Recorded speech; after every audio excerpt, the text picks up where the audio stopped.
Hello friends, summer classes के online YouTube channel में एक बार फिर से आपका स्वागत है। जैसा कि आपने हमारे प्रीवियस लेक्चर में देखा, हम अपनी कॉलिगेटिव सीरीज कंटिन्यू कर रहे थे और उसमें भी हम अपनी पहली कॉलिगेटिव प्रॉपर्टी जो कि ऑस्मोटिक प्रेशर था वो देख चुके हैं और उस पे बेस्ड कुछ न्यूमेरिकल भी कर चुके हैं। तो आज हम अपनी दूसरी कॉलिगेटिव प्रॉपर्टी शुरू करने जा रहे हैं। लेकिन उससे पहले अगर अभी तक आपने हमारे चैनल को सब्सक्राइब नहीं किया है तो प्लीज हमारे चैनल को सब्सक्राइब कीजिए और बेल आइकन दबा दीजिए। तो चलिए शुरू करते हैं हमारी सेकंड कॉलिगेटिव प्रॉपर्टी। क्या है हमारी second colligative property? Relative loading in vapour pressure. ये क्या होता है? वेपर प्रेशर में आपका जो डिक्रीमेंट आ जाता है, किस कारण से? उसमें आपने कुछ ना कुछ मिक्स किया होगा। क्या मिक्स किया होगा? सॉल्यूट मिक्स किया होगा। तो यहाँ पे हम बोलेंगे कि जो आपका सॉल्वेंट है उसका वेपर प्रेशर क्या होता है? डिक्रीज हो जाता है। क्यों? क्योंकि आपने उस सॉल्वेंट में कुछ ना कुछ नॉन वॉलेटाइल सॉल्यूट मिला दिया है। ध्यान दीजिएगा, कौन सा solute? Non volatile. Non volatile मतलब ऐसा सॉल्यूट जो इवेपोरेट नहीं होता है। तो नॉन वॉलेटाइल सॉल्यूट आपने उसमें मिला दिया है। मतलब नॉन वॉलेटाइल को आप ऐसा कंसिडर कर सकते हैं जिसका वेपर प्रेशर क्या हो? 0 हो। तो यहाँ पे बोला जा रहा है रिलेटिव लोडिंग क्या होगी वेपर प्रेशर में? जब आपने नॉन वॉलेटाइल सॉल्यूट अपने सॉल्वेंट में मिला दिया होगा तो सॉल्वेंट का वेपर प्रेशर कितना गिरा होगा वो आज हम पढ़ने जा रहे हैं। तो इससे आपको पता लग गया ये भी एक कॉलिगेटिव प्रॉपर्टी है। तो ये केवल और केवल किस पे डिपेंड करने वाली है? नंबर ऑफ पार्टिकल्स पे। किसके? सॉल्यूट के पार्टिकल्स पे केवल डिपेंड करने वाली है, ना कि कौन सा टाइप का पार्टिकल है, ना ही कौन सी प्रॉपर्टीज है, कौन सा कलर है। इस किसी पे डिपेंड नहीं करने वाली है। केवल किस पे डिपेंड करने वाली है? केवल और केवल कितने नंबर ऑफ पार्टिकल्स हैं उस पे डिपेंड करने वाली है। तो चलो शुरू करते हैं। सबसे पहले आपको समझाने के लिए मैं एक एग्जांपल देता हूं। यहाँ पे आपका प्योर वाटर पड़ा है, कंटेनर क्लोज्ड है। यहाँ पे बोला गया है कि आपका जो कंटेनर है वो क्या है? क्लोज्ड है। सिमिलरली एक और कंटेनर आपको दे रखा है, वो भी क्या होगा? क्लोज्ड है। यहाँ पे क्या है? बहुत सारा पानी। तो यहाँ पे गिवन है कि आपको क्या है? ये प्योर H2O है। ये क्या है? H2O है। लेकिन इसमें बीच में क्या है? नमक डाल दिया आपने, NaCl डाल दिया, NaCl डाल दिया। तो अब यहाँ पे जो वेपर प्रेशर होगा P1, यहाँ पे जो होगा P2।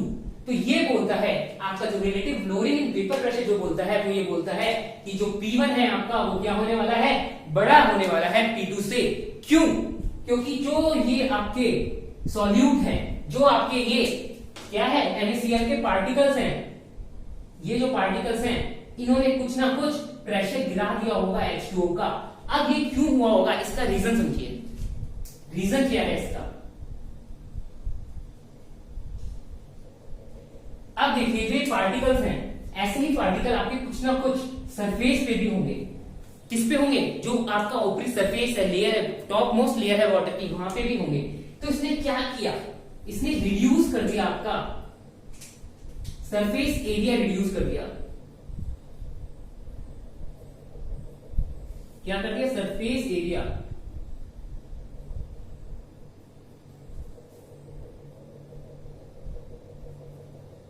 किसका रिड्यूस कर दिया? यहाँ पे सॉल्वेंट का। H2O नहीं ले रहे, H2O एक हमारा पर्टिकुलर केस है। बात किसकी कर रहे हैं हम? सॉल्वेंट की बात कर रहे हैं। तो इससे हुआ क्या होगा? अब आपको पता है जो ये वेपर प्रेशर है वो इक्विलिब्रियम में होता है, मतलब कुछ ना कुछ पानी उड़ रहा होगा और उसी स्पीड से पानी इवेपोरेट हो रहा है, उसी स्पीड से कंडेंस हो रहा है। ये प्रोसेस आपकी चल रही होगी। लेकिन कुछ ना कुछ सॉल्यूट पार्टिकल आने से आपका क्या हुआ? जो ये कंडेंस वाला एरिया है वो तो पूरा का पूरा रहा, लेकिन इवेपोरेट वाला एरिया आपका क्या हो गया? घट गया, कम हो गया। क्यों? क्योंकि कुछ सरफेस एरिया आपका किसने ले लिया? सॉल्यूट ने ले लिया। तो आपका सरफेस एरिया ऑफ सॉल्वेंट कम हो गया। तो कंडेंस वाला सरफेस एरिया तो आपका सेम ही रहा, क्योंकि कंडेंस तो वो NaCl के पार्टिकल पे टकरा के भी हो सकता है, लेकिन इवेपोरेट NaCl का पार्टिकल नहीं हो सकता। तो इससे आपको पता लगा कि ये क्या हुआ? सरफेस एरिया यहाँ पे कम हो गया, जिस वजह से क्या हुआ? आपका रिलेटिव लोडिंग आई है, वेपर प्रेशर डिक्रीज हुआ है। तो ये था हमारा रीजन। अब हम पढ़ने वाले हैं कितनी लोडिंग, क्या फॉर्मूला, वो सब हम देखने वाले हैं। ये तो था हमारा लॉजिक रीजन कि क्यों, क्या, कैसे हो रहा है। अब हम पढ़ेंगे कि क्या इसका फॉर्मूला है और क्या हमें याद रखना है। तो चलो अब लोडिंग की बात कर रहे हैं। तो लोडिंग कितना हुआ होगा? मान लीजिए हम क्या बोलते हैं? P0 है। क्या होता है, ये पी नॉट है। दूसरा वाला क्या होगा, ये पी नॉट क्या है आपका वेपर प्रेशर, इसको बोल दिया हमने पीएस। जब सॉल्यूट मिला दिया आपने, मतलब सॉल्यूशन बोल सकते हैं आप इसे। तो ये लोरिंग क्या होगा इस वक्त आपका, Tshering in vapour pressure. VP क्या है, वेपर प्रेशर। कितना हुआ होगा, ओरिजिनल कितना था, पी नॉट माइनस पीएस, तो इतना अमाउंट से आपका क्या हो गया, प्रेशर डिक्रीज हो गया। तो ये आ गया आपका लोरिंग। अब हम बात करें relative Tshering. Relative Tshering, relatively कितना लो हुआ, मतलब इनिशियल की कंपैरिजन में कितना कम हुआ है आपका वेपर प्रेशर। तो वो क्या होगा, कितना लो हुआ है, P not minus P S. Initial के कंपैरिजन में ले रहे हैं, रिलेटिव ले रहे हैं, तो किससे डिवाइड कर देंगे, पी नॉट से डिवाइड कर देंगे। तो आपका ये क्या आ गया, relative Tshering in vapour pressure यहाँ पे आ चुका है। तो ये जो है आपका वो है relative Tshering in vapour pressure, ये हमने पढ़ लिया। अब इसका फॉर्मूला क्या आता है वो हम देखते हैं। तो ये आपको जो फॉर्मूला देता है वो देता है राउल्ट्स लॉ।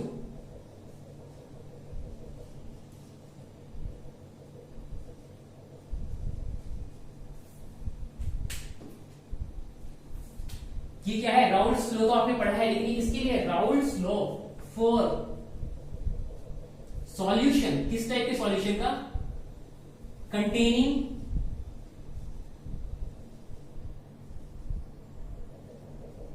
नॉन वॉलेटाइल,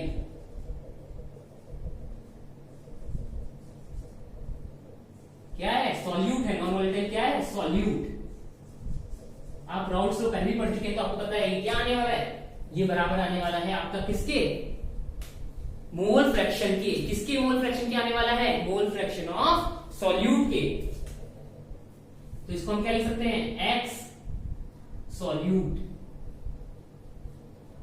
क्यों आए मोल फ्रैक्शन ऑफ सॉल्यूट के, क्या पढ़ा था हमने कि जो आपका राउल्ट्स लॉ क्या बोलता है, जो मोल फ्रैक्शन होगा वही फ्रैक्शन किसमें होने वाला है, आपका वेपर प्रेशर में होने वाला है। क्योंकि सॉल्यूट का वेपर प्रेशर है ही नहीं, क्योंकि वो क्या है, नॉन वॉलेटाइल है। वॉलेटाइल होता तो हम उसके लिए राउल्ट्स लॉ पढ़ चुके हैं। अब नॉन वॉलेटाइल है तो क्या होगा, जो उसका पार्ट है, जितना उसने बनाना था वो तो जीरो हो गया होगा, लेकिन आपको क्या पता है इतना उसने बनाना था, तो वो किसके बराबर होना चाहिए, मोल फ्रैक्शन ऑफ सॉल्यूट के। तो अब हम यहाँ पे क्या बात करें, अगर मान बोल दें कि क्या बोले कि n मोल्स हैं आपके, किसके, सॉल्यूट के, n मोल्स ऑफ सॉल्यूट, और कैपिटल n ले लेते हैं, जैसे कैपिटल N मोल्स हैं आपके, दूसरा क्या है, सॉल्वेंट की। तो यहां पे मोल फ्रैक्शन जो आने वाला है आपका सॉल्यूट का, वो आने वाला है, क्या आएगा, n moles of solute divide by total moles. तो जो आपका मोल फ्रैक्शन आएगा वो आएगा n upon n plus n। किसके बराबर होने वाला है, रिलेटिव लोरिंग। कितना आ गया, P not minus P S upon P not. तो ये आपका आ गया है relative Tshering in vapour pressure. तो ये फॉर्मूला आपको क्या करना है, याद रखना है। बाकी आपको राउल्ट्स लॉ याद है तो ये भी कोई बड़ी बात नहीं, याद करना किसके इक्वेट क्या है, रिलेटिव लोरिंग का मतलब क्या क्या है। अगर ये अगर वॉलेटाइल होता तो ये भी उसका क्या था, पार्शियल प्रेशर आने वाला था, तो हमने जस्ट उसके इक्वल किया है यहाँ पे और कुछ नहीं किया है। तो ये आपका आ गया क्या, relative Tshering in vapour pressure. लेकिन अब हमारा हमने क्या बोला, ये क्या है आपका relative Tshering in vapour pressure, क्या है, एक क्वालिटेटिव प्रॉपर्टी है। क्वालिटेटिव प्रॉपर्टी है मतलब ये आपका नंबर ऑफ पार्टिकल्स पे डिपेंड करेगी, नंबर ऑफ पार्टिकल्स पे डिपेंड करेगी। तो आपका किसका आ गया, वेंट ऑफ फैक्टर इंट्रोड्यूस होने वाला है यहाँ पे।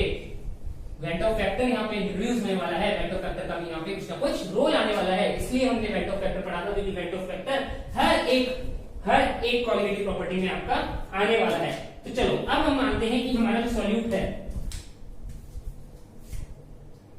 हमारा सॉल्यूट क्या कर रहा है, एसोसिएट में डिकम्पोज कर रहा है। इफ सॉल्यूट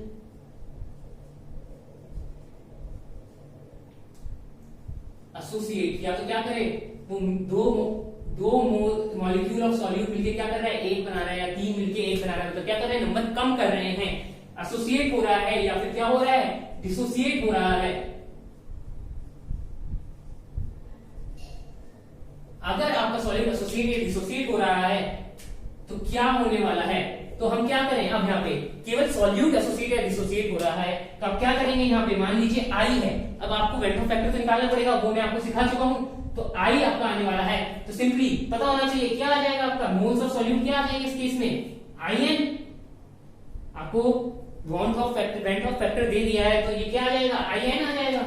और इसके सॉल्वेंट के मोल्स कितने रहेंगे, n ही रहेंगे, क्योंकि हमारा सॉल्वेंट क्या कर रहा है, एसोसिएट डिसोसिएट नहीं कर रहा है। तो जो आपका नया फॉर्मूला आएगा वो आने वाला है IN upon IN plus n equal to P0 minus PS upon P0।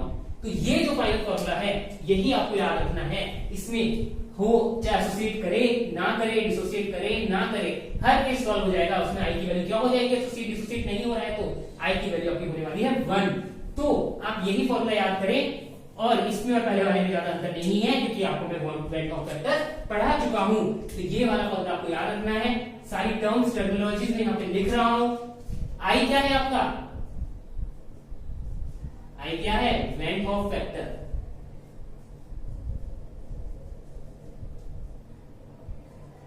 Next हमारा P0 क्या है, चलो पहले N क्या है, मोल्स ऑफ सॉल्यूट। अब ये क्या होगा, बिफोर एसोसिएशन या डिसोसिएशन, क्योंकि आई हमने यहां पे ले लिया है। और N क्या होगा यहाँ पे, मोल्स ऑफ सॉल्वेंट। बड़ा N क्या है, मोल्स ऑफ सॉल्वेंट। P0 क्या है, vapour pressure of pure solvent. PS क्या है आपका, वेपर प्रेशर ऑफ सॉल्यूशन। जब आपने सॉल्यूट मिला दिया है उसका जो वेपर प्रेशर होने वाला है वो आपको बता रहा है PS। तो ये आपकी टर्मिनोलॉजी है, इसे नोट डाउन कर लीजिए, लिख लीजिए, क्योंकि अब इस पे बेस्ड हम क्या करने वाले हैं, न्यूमेरिकल भी करने वाले हैं, लेकिन उससे बेस्ड हम इस फॉर्मूले को मल्टीपल तरीके से लिख सकते हैं। तो चलो उसको देखते हैं। अब इस फॉर्मूले को हम अच्छे से देखने वाले हैं, तो क्या करें, इसको क्रॉस मल्टीप्लाई कर दें, तो क्या बनेगा आपका P0 upon P0 minus PS equal to IN plus N upon IN। ये बन जाएगा आपका। अब क्या करें, इसको डिवाइड कर सकते हैं, अलग अलग कर सकते हैं, तो ये आपका बनेगा 1 प्लस N अपॉन IN। ये बन जाएगा आपका। जब इसको कट करेंगे तो अब 1 को इधर ले आए, ये बना आपका P0 upon P0 minus PS minus 1 N upon IN। Subtract कर देते हैं इसे, तो आपका बनेगा PS upon P0 minus PS। क्या हुआ, माइनस P0 बना होगा, माइनस P0 से प्लस P0 कट गया, और माइनस माइनस प्लस PS बना होगा, तो ये प्लस PS आ गया, और ये आपका आ गया N अपॉन IN। अब क्या करें, इसको वापस क्रॉस मल्टीप्लाई कर दें, तो आपका क्या आएगा, IN upon N equal to P0 minus PS, P0 minus PS upon PS। तो ये आ गया आपका फाइनल फॉर्मूला। तो ये वाला फॉर्मूला भी आप चाहें तो याद रख सकते हैं, वरना डिराइव भी कर सकते हैं वहां पे। इसका फायदा क्या हुआ, आपको मोल फ्रैक्शन निकालने की जरूरत नहीं पड़ेगी, और क्या हुआ, आपको सीधा नंबर ऑफ मोल से क्या कर दिया, आपने कैलकुलेट कर लिया। तो ये आ गया आपका फाइनल फॉर्मूला। अब इसको भी हम थोड़ा क्या करेंगे, अपनी टर्म्स में समझेंगे, और इसमें एक और मोलरिटी की टर्म्स में फॉर्मूला निकाल लेंगे। कैसे, देखिए IN है, एक बार को I तो आप बाद में भी लगा लेंगे, एक बार इसको क्या करें, I को 1 मान लेते हैं, तो हमारा क्या बनेगा, मोलरिटी की टर्म्स में अगर हमारी बात की जाए तो आपका N अपॉन N, ये क्या है, number of moles of solve, क्या है, solute upon number of moles of solvent. हमारा मोलरिटी क्या होता है, मोलरिटी, मोलरिटी नहीं मोलरिटी, मैं आपको क्लियर कर देता हूं, मोलरिटी, मोलरिटी के टर्म में हम लिखना चाह रहे हैं। मोलरिटी क्या होता है, moles of solute upon weight of solvent in KG. तो हम क्या करें, इस पूरे को डिवाइड कर दें, किससे, वेट ऑफ सॉल्वेंट से, मॉलिक्यूलर वेट ऑफ सॉल्वेंट से। अगर हम इसको मल्टीप्लाई कर देंगे ऊपर नीचे, तो क्या बन जाएगा आपका, ये वेट बन जाएगा। तो आपका जो बनेगा वो आएगा n into weight of solvent. WS क्या है, वेट ऑफ सॉल्वेंट। ये क्या बन गया आपका n upon weight of solvent, और ऊपर क्या आ गया इंटू WS, मॉलिक्यूलर वेट है ये आपका वेट। इसको आप mm लिख सकते हैं, WS क्या है, मॉलिक्यूलर वेट है। तो अब आप इसको कन्वर्ट करेंगे, ये क्या, ये वाली टर्म क्या बन गई आपकी, n upon weight of solvent, moles of solute upon weight of solvent. क्या बन जाता है ये, मोलरिटी। मोलरिटी अगर हम इसे केजी में ले लें, तो अगर हम इसे केजी में ले लें मतलब 1000 से डिवाइड कर दें, ऊपर नीचे 1000 से डिवाइड कर देंगे, तो हमारे पास जो फॉर्मूला आने वाला है वो आने वाला है n इंटू, इसको मॉलिक्यूलर वेट बोल सकते हो आप, molecular weight of solvent.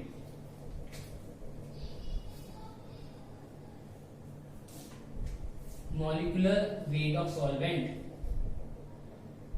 Into 10 की पावर -3 क्योंकि हमने डिवाइड किया, और नीचे क्या क्या आ गया, weight of solvent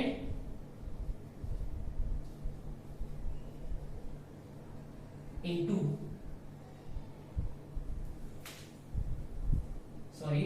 weight of solvent into 10 की पावर -3। अब आप देख सकते हैं कि ये क्लियरली क्या बन गया है, ये किसमें बन गया है, आपका केजीज में बन गया है। तो ये वाली टर्म आप इसको क्या लिख सकते हैं, मोलरिटी लिख सकते हैं, मोलरिटी लिख सकते हैं। तो ये आपका आ गया m, मोलरिटी से रिप्रेजेंट होती है छोटे m से, इनटू मैं इसको mv लिख रहा हूं, इनटू 10 की पावर -3। तो ये आपका फाइनल फॉर्मूला आ गया। तो इसको पूरे फॉर्मूले को एक साथ लिख देता हूं, ये आपका बन गया किस टर्म्स में, मोलरिटी की टर्म्स में बन गया है। तो इन्हीं फॉर्मूलों को मैं इसके साथ लिख देता हूं ताकि क्या हो, आपको याद करने में इजी हो, आप इजीली नोट डाउन कर ले। तो आपको क्या है, एक फॉर्मूला आपने ये सीखा, इसी को हमने किसके, इस फॉर्मूले को हमने कन्वर्ट किया इस फॉर्म में। क्या बन गया ये,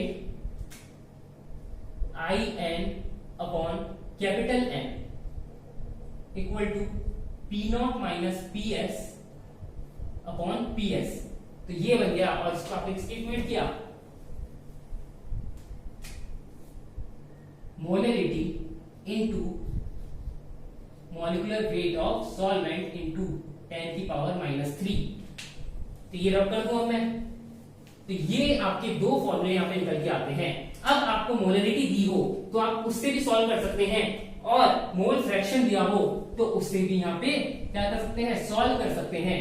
तो अब देखते हैं इस टाइप के क्वेश्चंस। तो उससे पहले मैं यहां पे टर्म्स लिख देता हूं। m क्या थी आपकी यहां पे, मोलरिटी, बाकी मैंने यहां लिखा हुआ है एक आपका नया टर्म आया है mv, वो क्या है, molar mass, molar mass of solvent. 10 की पावर -3 क्यों आया था, क्योंकि मोलार मास ऑफ सॉल्वेंट किसमें आता है, ग्राम्स में आता है। तो उसको कन्वर्ट करने के लिए केजी में हमने क्या किया था, 1000 से डिवाइड किया था, जो आपको यहां दिख रहा है 10 की पावर -3 के रूप में यहां पे दिख रहा है। तो ये आपके दो फॉर्मूले आ गए जो आपको याद रखने हैं, क्योंकि इनके बिना आप क्या करेंगे, सॉल्व नहीं कर पाएंगे। अगर एक ही फॉर्मूला याद रखेंगे तो आपके पास इतना टाइम नहीं होगा कॉम्पिटिटिव एग्जाम्स में या फिर आपके बोर्ड एग्जाम में भी कि आप बैठ के इस फॉर्मूले से डिराइव करें। तो मैं आपको यही बोलूंगा कि थोड़ा सा रट्टा तो मारना ही पड़ेगा, केमिस्ट्री है। अभी तो आप इनऑर्गेनिक वगैरह में देखेंगे रट्टा तो बहुत जरूरी है, रट्टे के बिना केमिस्ट्री चलती ही नहीं है। तो अब हम इस पे बेसिक क्वेश्चन करने वाले हैं, बड़ा ही लॉजिकल क्वेश्चन होगा, उसमें आपके सारे कंसेप्ट क्लियर हो जाएंगे इसके, और काफी अच्छा क्वेश्चन है। तो चलो देखते हैं क्वेश्चन में क्या है। क्वेश्चन में गिवन है आपको एक कंटेनर है, यहाँ पे आपको गिवन है क्लोज्ड कंटेनर है, इसकी क्या किया, पार्टीशन लगा दिया है यहाँ पे, और गिवन है आपके पास एक सॉल्यूशन यहाँ पे है और एक सॉल्यूशन इधर है। ये है आपका 100 ml H2, और यहाँ पे सॉल्यूट क्या है, यहाँ पे सॉल्यूट आपको गिवन है, सॉल्यूट यहाँ पे है NaCl। मोलरिटी भी गिवन है आपको, यहाँ पे मोलरिटी है 0.1 m। सिमिलरली इस साइड भी आपका क्या है, 100 ml क्या है, H2O है। यहाँ पे क्या है, शुगर, लेकिन यहाँ पे जो आपका सॉल्यूट है वो है शुगर, और साथ ही यहाँ पे भी मोलरिटी क्या है, 0.1 m। तो यहाँ पे आपको दे रखा होगा इनिशियल प्रेशर है P1, इसका इनिशियल प्रेशर है P2। अब आपसे पूछा जा रहा है कि जब आपने इस कंटेनर में इस पार्टीशन में एक छेद कर दिया तो फाइनल कंडीशन क्या होगी, आपसे ये पूछा जा रहा है। तो सबसे पहले अब हम यहाँ पे बात कर रहे हैं, अभी आपको बताया हम इसकी बात कर रहे हैं, relative loading in vapour pressure की बात कर रहे हैं। तो उस पे बेस मैंने एग्जांपल लिया है। तो खुद सोचिए यहाँ पे relative loading in vapour pressure में सबसे बड़ा फैक्टर क्या आ रहा है, यहाँ पे आई आ रहा था। आई क्या है, वेन हॉफ फैक्टर है हमारा, आई वेन हॉफ फैक्टर है। तो वेन हॉफ फैक्टर हम देखते हैं शुगर का क्या होता है, I1 फर्स्ट कंटेनर के लिए क्या है, 1 है। वही NaCl का हमारा वेन हॉफ फैक्टर I2 क्या है, 2 है। क्यों है, क्योंकि NaCl क्या है, आयनिक कंपाउंड है, पानी में जाते ही Na+ और Cl- में क्या हो जाएगा, डिसोसिएट हो जाएगा। तो यहाँ क्या आया आपका NaCl का जो आपका वेन हॉफ फैक्टर आया वो आया 2। तो चलो ये बात तो यहाँ पे क्लियर है। अब जैसे ही आपको ये वेन हॉफ फैक्टर पता लगा, उससे आपको क्या पता लगा कि जो ये यहाँ पे क्या है, मोल फ्रैक्शन है, या फिर यहाँ पे बात करें क्या है, moles of solute upon moles of solvent है, वो किसका ज्यादा होने वाला है, ये वाला रेशियो किसका ज्यादा होने वाला है, 2 का क्या होने वाला है, ज्यादा होने वाला है, इसका ज्यादा होने वाला है एज कंपेयर टू 1 से। तो ये ज्यादा होगा मतलब relative loading in vapour pressure क्या हो गया, relative loading in vapour pressure आपका हो गया ज्यादा। तो लोडिंग मतलब जो ओरिजिनल प्रेशर था उससे ज्यादा कम हुआ है, मतलब P1 क्या हो गया आपका, बड़ा हो गया P2 से। देखिए समझिए क्या हुआ, यहाँ पे क्या है, इसकी कंसंट्रेशन क्या है, ज्यादा है। कंसंट्रेशन की टर्म्स में समझिए, कंसंट्रेशन ज्यादा है, मोल फ्रैक्शन क्या है, ये जो ये रेशियो है ये ज्यादा है। तो ये रेशियो ज्यादा है तो आपको क्या पता लगेगा, PS क्या हो गया और कम हो गया। तो PS कम हो गया मतलब आपका P2 क्या है, कम है, क्योंकि यहाँ पे कंसंट्रेशन ज्यादा है। तो ये बात तो क्लियर हो गई जब तक आपने इस कंटेनर के पार्टीशन में छेद नहीं किया था। अब जब आपने छेद कर दिया है तो क्या हुआ होगा, जैसे ही दो कंटेनर को आप मिला देते हैं तो क्या होगा, प्रेशर इक्वल होने जाएगा। तो आपको ये पता लग गया कि यहाँ पे क्या होने वाला है, फाइनल कंडीशन में जो इस कंटेनर का 1 और 2 का होने वाला है, प्रेशर सेम होने वाला है, वो क्या होगा, Pf होगा, P फाइनल होने वाला है। तो ये पॉइंट क्लियर हो गया। अब हमसे क्या पूछा गया, इसमें होने क्या वाला है। अब देखो यहाँ पे ध्यान से सुनिएगा, हमने इस टाइप का क्वेश्चन पहले भी किया है। क्या हुआ होगा, जब आपने यहाँ पे छेद किया, इस पार्टीशन में छेद किया, प्रेशर किसका ज्यादा है, P1 का प्रेशर ज्यादा है, P2 का क्या है, कम है। क्यों है, इस वाले फैक्टर की वजह से। तो अब क्या होगा, इधर से प्रेशर इधर मूव करेगा, मतलब वाटर वेपर क्या हो रहे हैं, इस होल से P1 से P2 में मूव कर रहे हैं, क्योंकि P2 क्या है, प्रेशर कम है। तो जैसे ही P2 के इधर आया होगा, इस कंटेनर को क्या पता लगा कि भाई मेरे अकॉर्डिंग तो रिलेटिव लोडिंग ये होनी चाहिए, ये तो मेरी अमाउंट को एक्सीड कर रहा है। तो जो एक्स्ट्रा प्रेशर है वो क्या होगा, कंडेंस होना शुरू होगा। इधर कंडेंस होना शुरू हुआ, इधर इसको पता लगा कि जो मेरा प्रेशर होना चाहिए था, जो हमारा ये रिलेटिव लोडिंग के बाद भी जो प्रेशर होना चाहिए था उससे भी कम है। तो इधर क्या होना शुरू होगा, इधर से पानी क्या होगा, इवोपरेट होना शुरू होगा। तो वही जो हमने पहले राउल्स लॉ और बाकी टाइप्स के इक्वेशन किए थे, उसी टाइप का इक्वेशन है। क्या हो रहा है, यहाँ पे इधर से पानी इवोपरेट हो रहा है और इधर जाके कंडेंस हो रहा है। तो होल से एक बड़ा फैक्टर तो ये हुआ, क्या हो रहा है, वॉल्यूम चेंज हो रहा है, वॉल्यूम चेंज हो रहा है। अब आप सोचिए पानी का कुछ अमाउंट इधर से इधर जा रहा है, तो क्या इस एन में चेंज आने वाला है। एन क्या था, मोल्स ऑफ सॉल्वेंट। तो मोल्स ऑफ सॉल्वेंट भी क्या हो रहे होंगे, चेंज ऑफ कोर्स हो रहे होंगे, क्योंकि पानी का कुछ अमाउंट इधर से इधर आ रहा है। तो हम क्या करने वाले हैं, अब इस वाली टर्म को हम देखने वाले हैं, इस वाली टर्म को हम क्या करने वाले हैं, इक्वेट करने वाले हैं फाइनल केस में। तो अब देखिए एक चीज और सोचिए, जो आपकी ऊपर वाली टर्म है, जब हम दोनों को इक्वेट करेंगे तो हमारा क्या आएगा, ये रिलेटिव लोडिंग सेम आएगा, क्योंकि हमें पता है वैसे फाइनल कंडीशन में क्या होने वाला है, दोनों का प्रेशर सेम होने वाला है। तो रिलेटिव लोडिंग दोनों में क्या होने वाली है, सेम होने वाली है। तो हम इसको इक्वेट करेंगे, लेकिन उससे पहले अब हमारी जो ऊपर वाली टर्म है, आई हम लिख चुके हैं, एन हम लिख चुके हैं, एक हमारा बच्चा है मोल्स ऑफ सॉल्यूट सॉरी। तो मोल्स ऑफ सॉल्यूट क्या चेंज होंगे, पानी जब इधर से उधर जा रहा है तो क्या वो अपने साथ शुगर या NaCl को लेके जा रहा होगा। अरे नहीं, क्योंकि ये क्या है, नॉन वॉलेटाइल सॉल्यूट है। हमने पढ़ा ही क्या है, non volatile solute. Raoult's law किसके लिए लगाया था, यहाँ पे लिखा नहीं है, यहाँ पे मैंने जब राउल्स लॉ लिखा था वीडियो में शुरू में, तो क्या लिखा था, नॉन वॉलेटाइल सॉल्यूट के लिए हम पढ़ रहे हैं। तो ये क्या है, शुगर आपको पता है इवोपरेट नहीं होती है इजीली। सिमिलरली जो NaCl है वो भी, नमक क्या हवा में उड़ जाता है, रखा रखा नहीं उड़ता है, मतलब इनका वेपर प्रेशर क्या होता है, 0 होता है। वेपर प्रेशर 0 होता है, मतलब ये क्या है, एक नॉन वॉलेटाइल सॉल्यूट है। तो यहाँ तो आपको पता लग गया कि जो आपका फाइनल कंडीशन में भी जो मोल्स होने वाले हैं किसके, इधर NaCl के और इधर शुगर के, वो सेम होने वाले हैं। तो हम यहाँ पे मोल्स लिख लेते हैं, N1 छोटा वाला N1 क्या है, मोल्स है, छोटा वाला N1 है आपका मोल्स। इसके कितने हैं 100 इंटू 100 ml इंटू 0.1, तो ये आ गया आपका 0.01।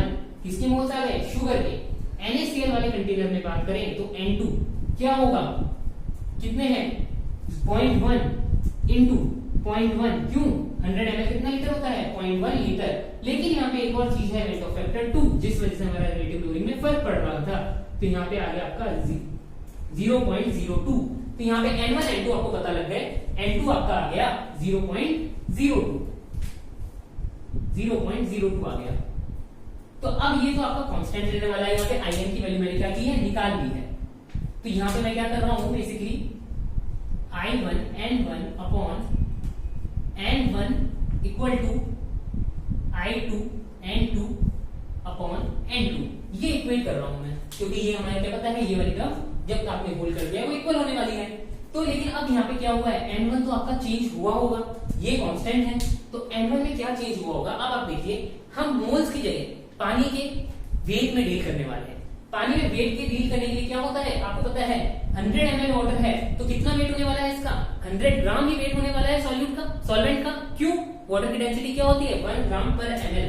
तो जब आप यहाँ से वेट ऑफ H2O निकालेंगे एक कंटेनर में तो आपको क्या पता है 1 ग्राम पर ml क्या होती है इसकी डेंसिटी होती है इनटू 100 ml जब आप करेंगे तो ये क्या आ गया 100 ग्राम यहाँ पे आ गया है। तो 100 ग्राम क्या आ गया वेट आ गया। लेकिन क्या हुआ इधर से जब वो इधर जा रहा था तो इसका वेट क्या हुआ कुछ अमाउंट से कम हुआ, और इधर से इधर आ रहा था तो इसका क्या हुआ कुछ अमाउंट से बढ़ गया। तो जब आप इनकी वैल्यूज पुट करेंगे तो हम मान लेते हैं कुछ x वेट यहाँ से सब्ट्रैक्ट हुआ और वही x वेट इधर आके क्या हुआ ऐड हो गया। तो यहाँ पे हम क्या लिख सकते हैं I1 N1 की वैल्यू हमने अभी अभी यहाँ पे निकाली, इसको I2 N2 और I1 N1 क्या है 0.01 अपॉन N1 कितना है हमें नहीं पता 100 था इनिशियली, उसमें से कुछ x चला गया, x नहीं पता हमें क्या है। इधर क्या है I2 N2, तो I2 N2 की वैल्यू हमने अभी भी निकाली 0.02। और इधर क्या हुआ मोल्स ऑफ सॉल्वेंट पूछ रहे हैं हमने क्या किया इससे वेट से मल्टीप्लाई कर दिया था, मोलार वेट mv से मल्टीप्लाई कर दिया था। इससे कुछ फर्क पड़ेगा नहीं, दोनों साइड क्या है तो यहाँ पे हम वेट में डील कर रहे हैं, कुछ फर्क नहीं पड़ेगा। तो इधर क्या हुआ था 100 ग्राम में कुछ x ग्राम ऐड हो गया था जो कि यहां से आया है। तो इससे क्या पता लगेगा आपको ग्राम में कितना चेंज हुआ है वो निकल के आ जाएगा। तो चलो इक्वेट करते हैं इसे। जब आप इसको क्रॉस मल्टीप्लाई करेंगे हमें ये 0 से 0.2 और 10 पावर -2 से 10 पावर -2 को क्या कर दिया सब उड़ा दिया, दोनों साइड इक्वेट कर दिया। तो हम इसको क्रॉस मल्टीप्लाई करते हैं 100 प्लस x आएगा, इधर से आपका आएगा 200 माइनस 2x। तो यहां से आपका x equal to 3x equal to 100 आ गया। तो x क्या आ गया आपका 100/3 ग्राम। अब अगर आप इसी को किसमें कन्वर्ट करना चाहें वॉल्यूम में कन्वर्ट करना चाहें तो आपका x इक्वल टू 100/3 ml आ जाएगा। क्यों क्योंकि इसकी डेंसिटी क्या है 1 ग्राम पर ml, डेंसिटी क्या है 1 ग्राम पर ml। तो आपको क्या पता लगा कि इधर का जो 100/3 ml था वो वॉल्यूम इवोपरेट होके इधर चला गया। तो फाइनल कंडीशन क्या हुई, तो जो हमसे पूछा गया था फाइनल स्टेट पे क्या हुआ, आप बोल सकते हैं फाइनल स्टेट पे V1 की जो वॉल्यूम आई फाइनली वो आई 100 माइनस 100/3 ml जो कि कितनी होती है 200/3 ml। सिमिलरली इधर जो वॉल्यूम आई V2 फाइनल वो क्या हुई 100 प्लस 100/3 ml, कितना आया 400/3 ml। और क्या हुआ आपका जो P2 आया फाइनल, जो फाइनल प्रेशर इधर आया वही क्या आया होगा इधर आया होगा। तो हम क्या बोल सकते हैं P2 final equal to P1 final. तो ये हमसे पूछा गया था फाइनल कंडीशन पे क्या हुआ, तो हमारा आंसर क्या है फाइनल कंडीशन पे ये हुआ 100/3 ml वॉल्यूम का चेंज आया और दोनों का प्रेशर क्या हो गया इक्वल हो गया। तो ये था हमारा आज का एक बड़ा ही इंटरेस्टिंग क्वेश्चन। होप आपको ये क्वेश्चन अच्छा लगा हो, और अगर आपको हमारा आज का लेक्चर पसंद आया है तो प्लीज हमारे वीडियो को लाइक कीजिए, हमारे चैनल को सब्सक्राइब कीजिए और ऐसे ही हमारे साथ बने रहिए। Thank you.